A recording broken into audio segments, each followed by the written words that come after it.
Good evening. I'm General George Keysi, and as you heard earlier, I was the U.S. commander in Iraq from 2004 to 2007. And so I have some firsthand experience dealing with the forces of the Iranian regime.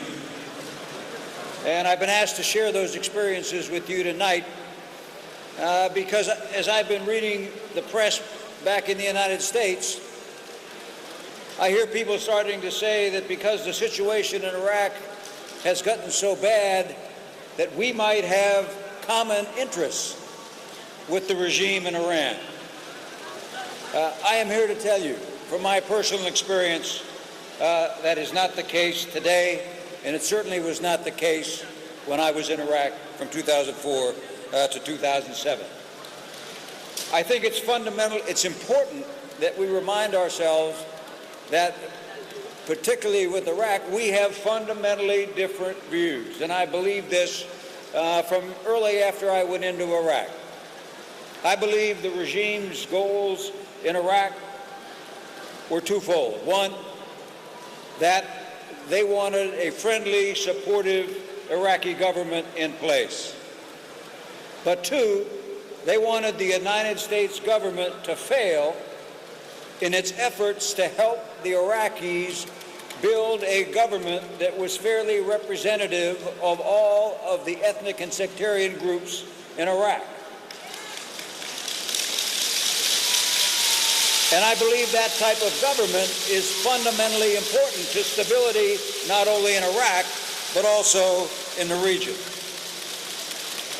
And I watched how the regime pursued those goals aggressively through a three-pronged approach. First, they built political influence by financial contributions to Iraqi political parties and political leaders. Second, they built public support by economic contributions to communities, especially in the southern part of the country. And third, they fostered sectarian violence. I can tell you that our knowledge of their activities grew over time, but by mid-2006, there was no question that the regime leadership was actively supporting terrorism inside Iraq to accomplish its political objectives. It was also crystal clear that they were playing a significant role in training and equipping Shia militias that had the effect of sustaining the sectarian struggle that went on there from 2006 to 2008. And lastly, because of that role, they are directly responsible for the deaths of hundreds of coalition forces and thousands of Iraqis.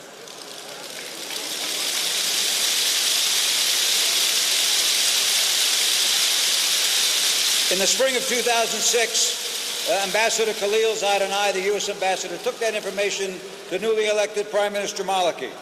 We told him about the improvised explosive devices that could only have been made in Iran. We showed him pictures of modern Iranian weapons that we had found in Shia militia caches. We told him about the training camps inside Iran, and we told him about the Quds Force presence in Iraq. At the end of the briefing, he looked at both of us and said, "They are conducting terrorism in my country." We confirmed that later that year when we arrested 6 Quds Force operatives in a command center in Baghdad. And in that command center, they had a map on the wall. And the neighborhoods on that map were color-coded by ethnic group. And there were large arrows on the map showing the planned forced displacement of people from those neighborhoods. I can tell you that given that experience, Iran, the Iranian regime, will be destabilizing the region for some time to come.